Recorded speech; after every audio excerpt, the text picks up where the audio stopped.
టెన్స్లోనే వాడుతారు.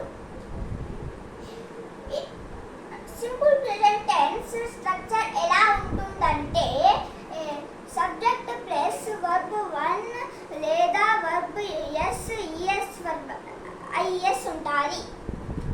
సబ్జెక్ట్ అనగా కర్త, అంటే పని చేసేవాడు.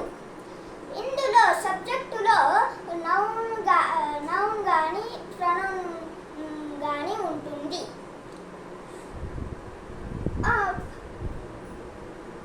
వర్బ్ 1 ఎప్పుడు వాడుతారంటే సబ్జెక్ట్ ఐ కానీ ప్లూరల్ వచ్చినప్పుడు వాడుతారు.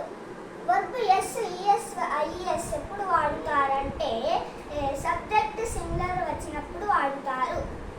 ఒక ఎగ్జాంపుల్ చెప్తా. He plays every evening.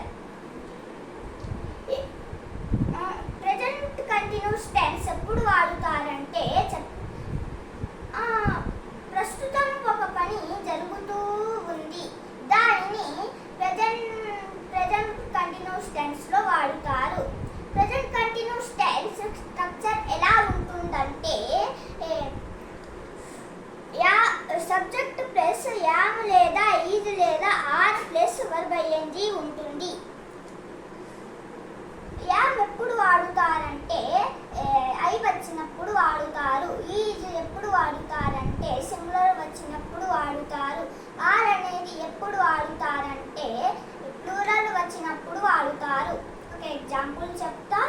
He is playing. Present perfect tense ఎప్పుడు వాడుతారంటే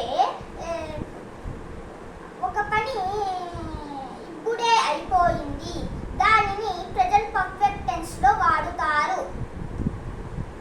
ప్రెజెంట్ పర్ఫెక్ట్ టెన్స్ స్ట్రక్చర్ ఎలా ఉంటుందంటే సబ్జెక్ట్ ప్లస్ హ్యావ్ లేదా హ్యాజ్ ప్లస్ వర్బ్ 3 ఉంటుంది. హ్యావ్ అనేది సబ్జెక్ట్ ఐ కానీ ప్లూరల్ వచ్చినప్పుడు వాడుతారు. హ్యాజ్ అనేది సబ్జెక్ట్ సింగులర్ వచ్చినప్పుడు వాడుతారు. ఒక ఎగ్జాంపుల్ చెప్తా. He has played.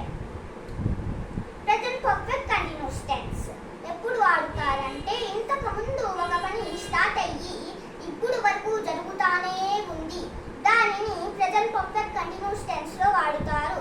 Present perfect continuous tense structure ఎలా ఉంటుందంటే సబ్జెక్ట్ ప్లస్ హ్యావ్ లేదా has plus been plus verb I N G ఉంటుంది. ఒక ఎగ్జాంపుల్ చెప్తా. He has been playing. ఇప్పుడు సింపుల్ పాస్ట్ టెన్స్ ఎప్పుడు వాడుతారంటే ఒక పని అయిపోయింది, దానిని సింపుల్ పాస్ట్ టెన్స్లో వాడుతారు. సింపుల్ పాస్ట్ టెన్స్ స్ట్రక్చర్ ఎలా ఉంటుందంటే సబ్జెక్ట్ ప్లస్ వర్బ్ 2